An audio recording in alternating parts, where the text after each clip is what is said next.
Donc, bonjour à tous. J'aimerais en partant ce matin vous souhaiter un joyeux Noël, un temps de Noël béni de la part du Seigneur, riche en ses bénédictions. Et on est le 20 décembre ce matin et on s'en vient pour Noël vendredi. Et ce sera un Noël différent pour chacun de nous. Comme vous savez, juste pour notre petite région ici, la petite nation, on est tombé en zone rouge cette semaine. Et cela fait en sorte que ça crée un remaniement dans nos plans de Noël, dans nos rassemblements familiaux. Et, évidemment, ce n'est pas des choses faciles à prendre, mais ma devise personnelle, c'est 1 Corinthiens 13 et Romains 13. Donc, Romains 13 qui nous encourage à nous soumettre aux autorités. Ils sont là pour notre protection, pour notre bien. Et donc, leurs directives sont à être écoutées. Également, 1 Corinthiens 13, qui est le chapitre sur l'amour. Et une chose très claire dans ce chapitre, c'est que l'amour ne présume pas le mal. Donc, ne présumons pas le mal envers nos autorités, ne présumons pas qu'ils ont un agenda en arrière de la tête avec cette histoire de pandémie. Non, ils sont là pour notre protection. Donc, pendant ces temps des fêtes particuliers, eh bien, exerçons 1 Corinthiens 13, Romains 13. Et c'est ce que je vous encourage de faire ce matin. Noël est pour chacun d'entre nous, eh bien, rempli de souvenirs. Noël a pour beaucoup de gens de bons souvenirs, des souvenirs familiaux, des souvenirs d'enfance, de cadeaux, des temps passés en famille avec nos grands-parents, avec avec nos frères, nos sœurs. Également, Noël, pour beaucoup de gens, a des souvenirs tristes, des mauvais souvenirs et qui apporte beaucoup de tristesse parce que parfois les rassemblements familiaux n'étaient pas ce qu'ils devaient être ou il y avait peut-être des problématiques dans la famille qui rendaient la chose difficile pour des personnes. D'autres personnes se trouvent et se sont souvent retrouvées seules dans le temps de Noël, où est-ce que c'est un moment où tout le monde se rassemble et donc créant des grands sentiments de solitude, d'abandon. Et même, nous savons que le taux de suicide est toujours à la hausse pendant le temps des fêtes. Et c'est étant donné que c'est plus difficile sur la santé mentale des gens, ainsi de suite. Donc, Noël, si on enlève le focus juste sur nous-mêmes qui avons des rassemblements familiaux, eh bien, si on regarde sur le plus grand portrait, nous voyons que Noël n'est pas toujours comme nous le pensions, un temps heureux, un temps joyeux pour tous. Non, il y a toutes sortes d'émotions, toutes sortes de vécus qui se produisent dans le temps de Noël. Et c'est bon d'en tenir compte afin que nous puissions plus efficacement prier pour notre monde. Puis Noël cette année, Noël 2020, et ce sera un Noël particulier, étant donné la pandémie que nous vivons. Notre monde est frappé par une peste qui s'appelle la COVID-19 et les gouvernements partout dans le monde tentent d'intervenir pour protéger le peuple. Les familles sont interdites de se rassembler. Les conspirationnistes, les récalcitrants, eh bien, créent des sentiments d'injustice. Les policiers sont mis dans des situations difficiles. Le corps médical dans notre province, dans notre pays, partout dans le monde est essoufflé. Nos hôpitaux se remplissent et sont sur le bord de ne plus pouvoir fournir. Et l'insécurité dans la société, elle est forte. Le futur pour bien des gens est incertain. Et notre économie mange tout un coup. Notre monde, en décembre 2020, n'est plus le monde que nous avions en décembre 2019. Ce n'est plus le monde dans lequel nous vivions il y a un an.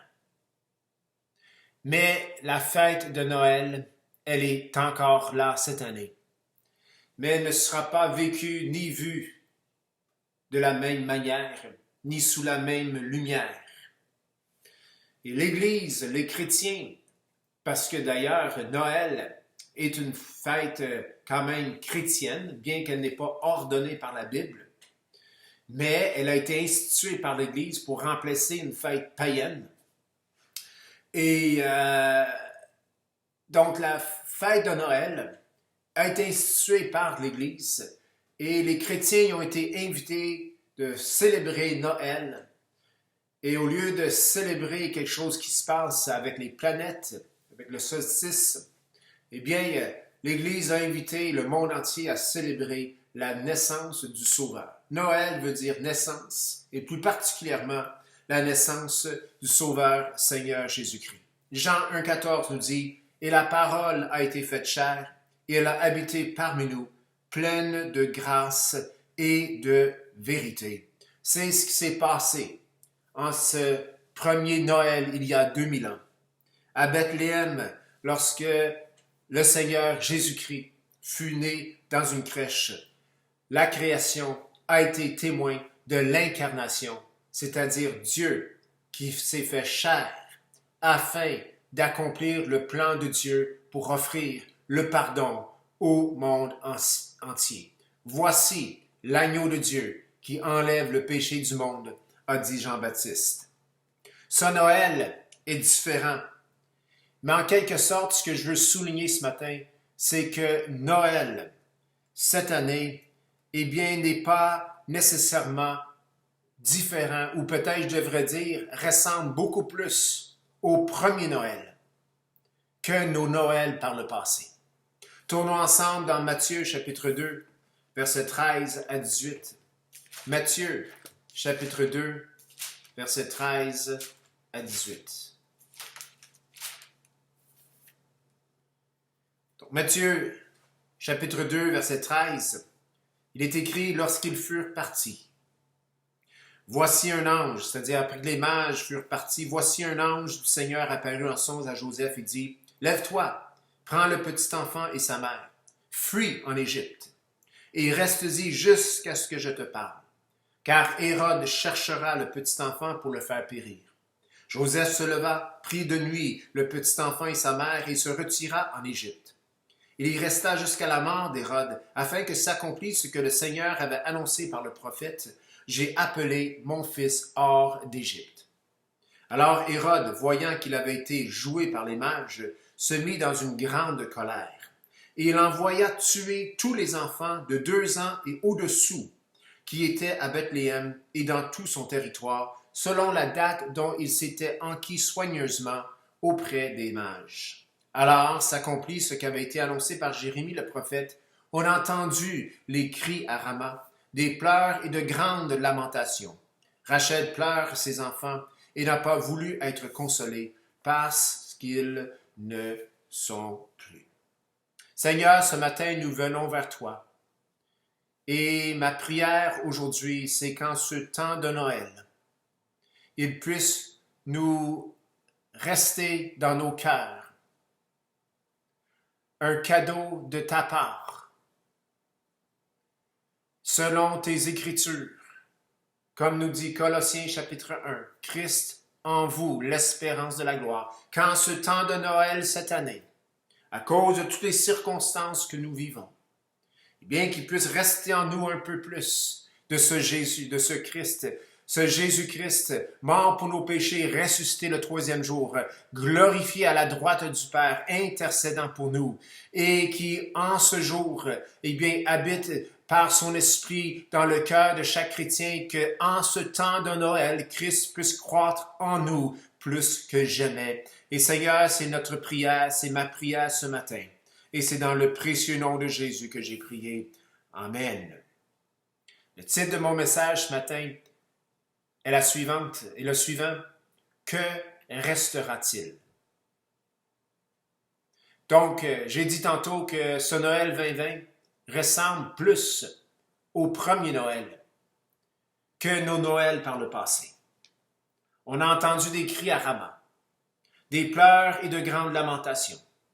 Rachel pleure ses enfants et n'a pas voulu être consolée parce qu'ils ne sont plus. Beaucoup de gens dans notre monde pleurent en ce temps de Noël. Car en ce temps de Noël, il y a des personnes qui ne peuvent pas voir. En ce temps de Noël, il y a des personnes qui ne verront plus jamais, parce que en cette dernière année, une peste leur a ravi d'êtres chers. Non seulement est-ce que cette peste a ravi des êtres chers, cette peste est encore parmi nous, faisant ses ravages de toutes sortes, que ce soit des vies qui sont enlevées, que ce soit des familles qui sont brisées, que ce soit des familles qui sont divisées étant donné des opinions diverses au sujet de cette pandémie. Ce que nous pouvons dire ce matin, c'est qu'il y a beaucoup de souffrance dans notre monde, étant donné cette pandémie. Et lors de ce premier Noël, lorsque Christ fait chair, s'est incarné, il est né dans ce monde, eh bien, il y a eu beaucoup de désarroi, beaucoup de tristesse. Jésus-Christ, le Fils de Dieu, la parole faite chair, venait de faire son entrée dans le monde dans Matthieu chapitre 2, versets 13 à 18. Et au chapitre 1, verset 18, on nous explique de quelle manière Jésus est entré dans le monde, de quelle manière arriva la naissance de Jésus. Ce fut dans l'humilité, ce fut dans le rejet, ce fut dans la pauvreté. Quelque temps après, eh bien, après sa naissance, ce fut la royauté qui lui a rendu visite, c'est-à-dire les mages qui ont rendu visite au Sauveur et Roi. Ensuite, Joseph, Marie et le petit enfant, c'est-à-dire Jésus, eh bien, ont dû prendre fuite, étant donné qu'on voulait lui ôter la vie. La naissance de Jésus a été suivie d'un événement historique bien plus fatal qu'une peste. La naissance de Jésus fut suivie d'une catastrophe brutale. Le monde, cette petite ville, c'est-à-dire Bethléem, a subi la rage d'un roi jaloux. Et par son intervention, à cause de sa jalousie, et bien, puis à cause de sa brutalité, eh bien, le taux de fatalité pour les enfants de 2 ans et moins dans la ville de Bethléem, eh bien, le taux de fatalité a été autour des 99%. Tous les enfants de 2 ans et moins à Bethléem, s'il y en avait 100, il y en avait peut-être un qui a survécu. La parole de Dieu nous dit que Hérode est passé dans cette ville et tous les enfants de 2 ans et moins ont péri, mais il y en a un qui a été épargné. Et celui qui a été épargné, c'est parce qu'un ange a avisé ses parents de prendre la fuite. Et c'était Joseph et Marie qui ont reçu cette directive de prendre la fuite afin de sauver, épargner la vie du Seigneur et Sauveur Jésus-Christ. S'il y avait 100 enfants à Bethléem, eh bien, il y en a juste un qui a été sauvé, et c'était le Seigneur Jésus-Christ. Donc, le taux de mortalité à Bethléem en ce jour ténébreux, en cette journée ténébreuse, eh bien, était de 99% s'il y avait 100 enfants de 2 ans et moins à Bethléem. Donc, la naissance de Jésus fut suivie d'un événement historique bien plus fatal qu'une peste. Un tyran est rentré dans la ville. Un tyran a voulu éliminer le Fils de Dieu. Et on entendit des cris à Rama, des pleurs et des grandes lamentations. Rachel, nous dit la Bible, pleure ses enfants et n'a pas voulu être consolée parce qu'ils ne sont plus. Le seul qui restait était l'enfant de la crèche. Maintenant, il était rendu réfugié avec ses parents dans le pays d'Égypte. Il est difficile de comprendre cette histoire. Pourquoi est-ce que Dieu aurait-il permis que tous ces enfants à Bethléem aient une fin si cruelle et si injuste? Mais l'homme, même Hérode, le roi, n'avait pas le pouvoir de changer le plan de Dieu pour sauver l'humanité. Il avait permis, Dieu Tout-Puissant avait permis, malgré l'intervention brutale d'Hérode, Dieu Tout-Puissant avait permis à ce que le Fils de l'homme, son Fils unique, soit épargné. C'était comme si une passoire avait passé dans la ville de Bethléem. comme si une passoire avait passé et tout ce qui fut retenu fut l'enfant de la crèche dans cette passoire. Tous les autres enfants semblent avoir passé au travers de la passoire. Seul qui restait fut le Fils de Dieu. Bethléem, la maison des brebis, parmi toutes les brebis qui étaient dans cette petite ville, qui étaient sans tache, eh bien, un seul fut sélectionné déjà, dès sa tendre enfance, et ce fut le Seigneur Jésus-Christ.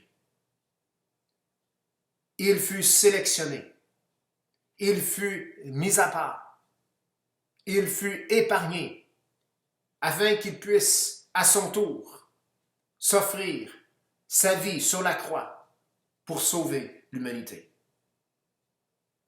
Chers frères et sœurs, ce Noël que nous vivons est un Noël avec un précédent. Ce n'est pas un Noël sans précédent. C'est un Noël avec un précédent. Le Noël que nous vivons cette année, que notre monde entier vit, est un peu similaire à ce Noël vécu à Bethléem, dans Matthieu chapitre 2, versets 13 à 18. Cependant, le Noël que nous vivons est de loin beaucoup moins tragique que ce qui a été vécu par cette petite ville, la ville des brebis, la maison du pain, Bethléem, ville natale du Seigneur Jésus-Christ. Nos vies sont mises à l'envers. Nous nous posons toutes sortes de questions. Nos points de repère sont embrouillés. Nous ne voyons plus clair. On se pose toutes sortes de questions. On se demande qu'est-ce que Dieu nous demande dans ces situations avec toutes ces règles, avec toutes ces directives des gouvernements, avec toute la dynamique sociale que ça implique, toute la responsabilité civile de chacun des citoyens les uns envers les autres. Mais dans Matthieu, eh bien, l'enfant né dans la crèche, Dieu qui a été fait chair et qui aujourd'hui est maintenant au-dessus de toute principauté et de toute puissance. Ce que je peux vous dire ce matin, c'est ce Dieu est toujours et autant plus en ce moment, en ce temps de Noël, à l'œuvre. Il est à l'œuvre dans nos vies. Juste avant le début du ministère de Jésus, bien Jean-Baptiste, son précurseur, eh bien, a dit, moi je vous baptise d'eau, mais il vient, et je vous baptise d'eau pour vous emmener à la repentance. Mais celui qui vient après moi est plus puissant que moi. Je ne suis pas digne de délier la courroie de ses souliers. Lui, il vous baptisera du Saint-Esprit et de feu. Il, continue en disant, il a son vent à la main. Il nettoiera son air. Il amassera son blé dans le grenier, mais il brûlera la paille dans un feu qui ne s'éteint point. Il y a toutes sortes d'interprétations sur ce passage, mais il y a également une interprétation pour notre quotidien, notre aujourd'hui. Dans ces temps difficiles, eh bien, Dieu est à l'œuvre. Ces moments difficiles ne sont pas là pour nous détruire, mais pour produire en nous quelque chose de bien, pour produire quelque chose en nous de glorieux. L'apôtre Paul parle d'un poids éternel de gloire. Et ce poids éternel de gloire, eh bien, est créé dans nos vies en persévérant et en vivant des moments difficiles où nous permettons à Dieu d'intervenir et de faire son œuvre dans nos vies. Ce temps de Noël cette année n'est pas un temps facile. Ça nous fait agir de toutes sortes de manières. Ça nous fait vivre toutes sortes d'émotions. Ça nous met dans la situation que d'autres vivent pour longtemps. Ceux qui ont des grandes familles ne peuvent pas se rassembler, vivent de la solitude, vivent de l'ennui, vivent de la tristesse. Et c'était le cas déjà pour bien des gens, pour tant d'autres Noëls. Mais dans ces temps difficiles, comme n'importe quel temps difficile, Jésus veut qu'il reste quelque chose. Jésus veut produire en nous un poids éternel de gloire, un fruit qui durera à perpétuité, un fruit qui sera retenu. Il a son vent à la main. Il nettoiera son air. L'image ici de l'air, A-I-R-E, était un lieu élevé où ce qu'on étendait le blé, où ce qu'on le frappait ou pilotait dessus pour séparer le blé de la tige. Et là, le vent pouvait passer pour enlever ce qui était léger et le grain restait sur l'air et on pouvait ramasser le grain après et le serrer dans les greniers afin d'avoir de la nourriture, du blé, de la farine. Et ce passage dit que Jésus a son vent à la main, il nettoiera son air. Chers frères et sœurs, ce temps difficile que nous vivons, c'est un moment où nous sommes étendus sur l'air du Seigneur Jésus-Christ. Et le Seigneur Jésus-Christ a son vent à la main. Il crée le vent pour enlever tout ce qui est léger en nous. Car il désire créer en nous un poids éternel de gloire. Il a son vent à la main. Il nettoiera son air. Qu'il puisse créer et trouver en nous, en ces temps difficiles, quelque chose qui pèse, quelque chose qui est pesant, quelque chose qui est retenu, quelque chose qui reste. Et je peux vous dire tout de suite que ce qui est pesant, ce qui reste, c'est ce qu'il a créé en nous.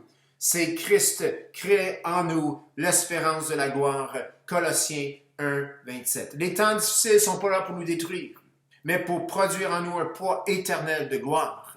C'est pour cela que Jacques dit de considérer les épreuves comme un sujet complet de joie. Nous vivons dans l'ère de la grâce. Ça, c'est pas l'ère de pas de soucis. Ce n'est pas l'ère de fais ce que tu veux. Ce n'est pas l'ère de vivre comme tu veux puis Dieu va te sauver quand même. Non, nous sommes dans l'ère de la grâce où est-ce que Dieu donne la capacité de marcher dans l'obéissance afin de voir sa gloire se manifester dans nos vies. Et lorsque nous marchons dans la grâce et par la grâce de Dieu, eh bien, dans cette période historique de l'Église, dans cette période historique de la grâce, eh bien, ce qui est formé en nous, c'est Christ, l'espérance de la gloire. Dans le désert, la gloire est descendue sur la tente d'assignation, sur le tabernacle. Dans le temps du temple, la gloire de Dieu est descendue sur le temple. Dans la chambre haute, la gloire de Dieu est descendue sur les apôtres, sur l'Église. Et Jacques a bien dit dans le chapitre 15, je crois, de Actes, que Dieu a restauré la tente de David. La gloire de Dieu est descendue sur l'Église et plus particulièrement, le corps du chrétien est devenu le temple du Saint-Esprit. Et c'est là que la gloire de Dieu veut se reposer. Et ces chrétiens sont partout dans le monde. Il y a toutes sortes de temples où le Saint-Esprit habite. Et dans ces temples, c'est là que la gloire de Dieu veut s'établir et veut produire en chacun de ces chrétiens Jésus-Christ, l'espérance de la gloire. En ce Noël 2020, que ce Noël soit le plus beau des Noëls que nous avons vécu, que ce soit le Noël où nous aurons le plus grand des cadeaux, que ce soit un Noël où nous célébrons la véritable raison de la saison, c'est-à-dire Christ en nous, l'espérance de la gloire. Et avant que Christ vienne en nous pour être l'espérance de la gloire, Christ est venu à Bethléem. Christ est passé dans la crèche pour ensuite passer à la croix. Quand les choses sont difficiles, quand les choses sont chaotiques et instables, eh bien, pour le chrétien, la perspective à adopter est celui de voir Jésus qui tout simplement est en train de nettoyer son air, l'air de nos cœurs avec son vent qu'il a à la main. Et c'est une œuvre de grâce, c'est une œuvre de générosité, c'est une œuvre de sanctification, c'est une œuvre de purification. Il nettoie son air. Il désire nettoyer chaque cœur et que chacun de nous, un jour, nous puissions nous présenter devant lui. Car nous serons tous présentés devant lui. 2 Corinthiens 5:10 nous dit, car il nous faut tous comparaître devant le tribunal de Christ afin de recevoir selon le bien ou le mal qu'il aura fait étant dans ce corps.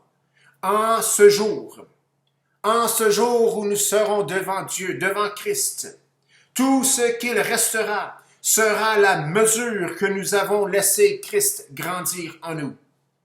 Chers frères et sœurs, restera-t-il un petit peu de Christ? Restera-t-il un petit peu de gloire? Est-ce qu'il restera une grande portion de Christ? Est-ce qu'il restera une grande portion de gloire? Sera-ce le Christ formé en nous par les cadeaux sous le sapin qui restera ou le Christ formé en nous par la désolation de Bethléem? Par l'épreuve, par l'obéissance, par une marche intègre avec le Seigneur, qui dit, Seigneur, oui, tu peux venir avec ton vent à la main, nettoyer l'air de mon cœur, afin qu'il reste quelque chose qui a un poids éternel de gloire. Comment faire en sorte que Christ, l'espérance de la gloire, soit formée en nous? C'est simple. Et comme j'ai souvent dit, la vie chrétienne, c'est simple et difficile. Mais c'est très simple, c'est pas difficile à comprendre. Lorsqu'on tente de comprendre toutes les choses, nous marchons selon notre compréhension. Et ce n'est pas comme cela que le Seigneur nous demande de marcher. Comment faire en sorte que Christ, l'espérance de la gloire, soit formé en nous? Que faire pour qu'il croie, qu'il grandisse en nous? Il y a deux éléments essentiels. Il y a la parole de Dieu et il y a la foi. Allons dans Psaume 119, verset 5, le passage que nous connaissons tous très bien, qui parle de la parole de Dieu, qui est une lampe sur notre sentier. Ce passage se trouve dans le Psaume 119, verset 105, le chapitre le plus long de la Bible. Le Psaume 119, verset 105 nous dit « Ta parole est une lampe à mes pieds et une lumière sur mon sentier. » J'aimerais apporter un peu de lumière à ce passage. Quand on entend le mot « lumière », à quoi pensons-nous?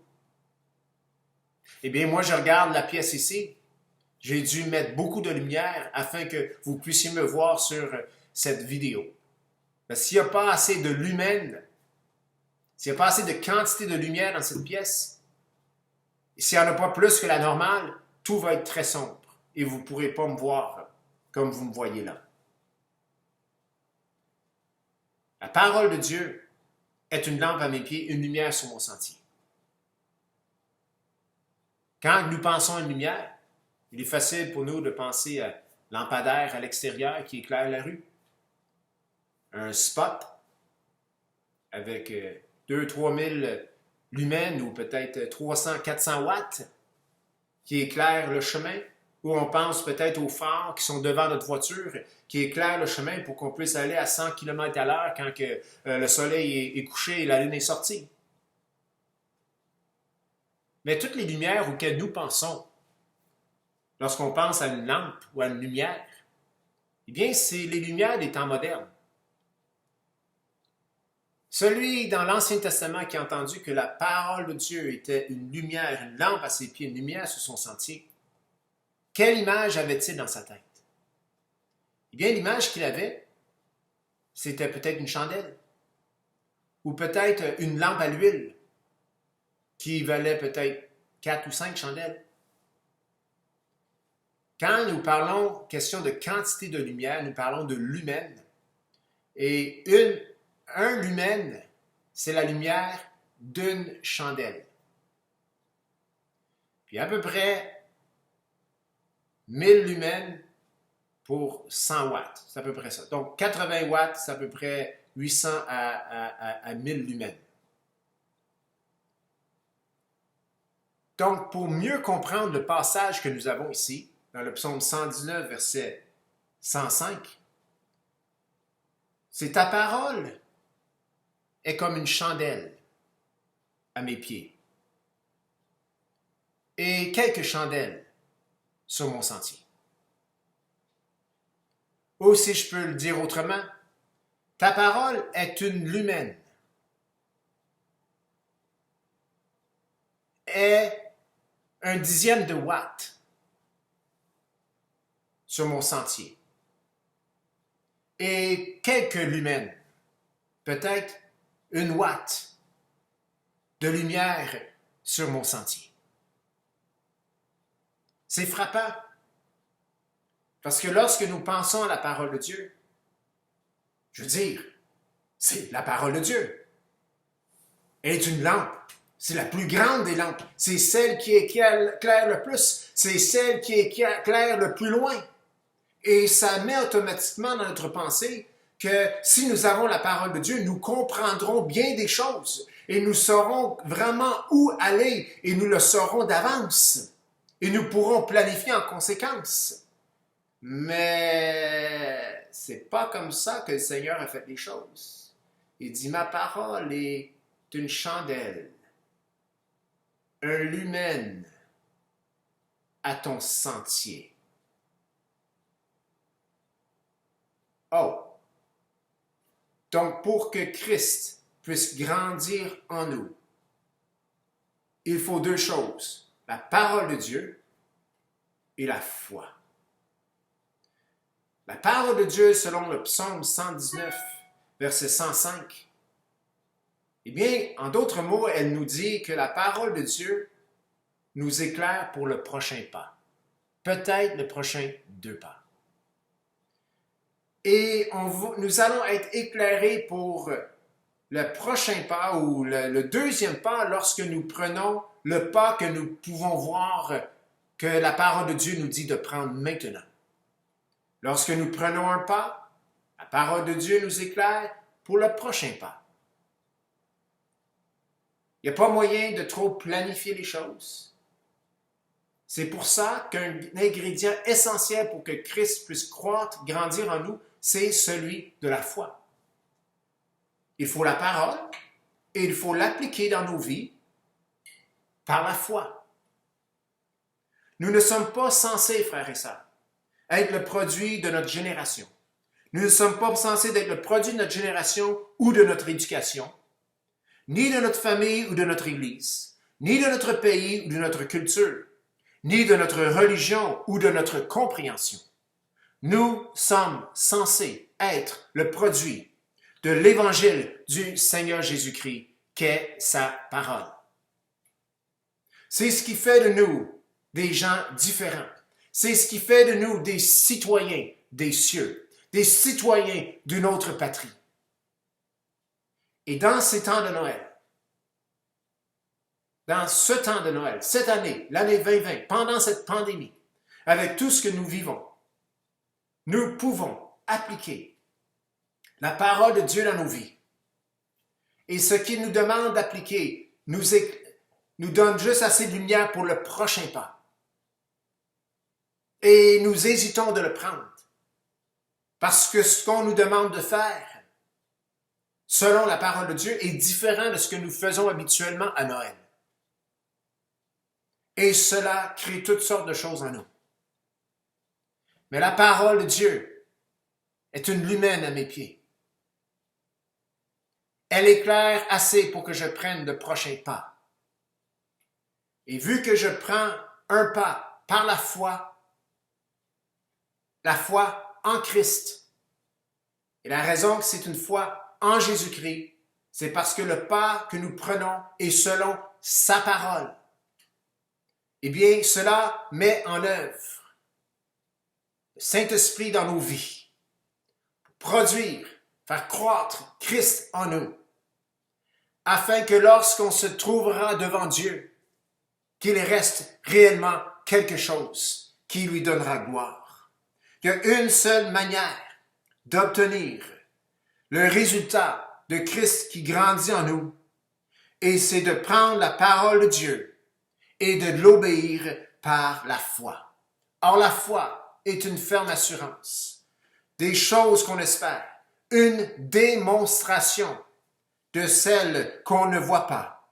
Or, continue l'Épître aux Hébreux, sans la foi, il est impossible de lui être agréable, c'est-à-dire de plaire à Dieu. En terminant, oui, notre monde est à l'envers. Notre monde devrait pleurer. Les millions de bébés avortés qui n'ont pas eu le droit fondamental à la vie.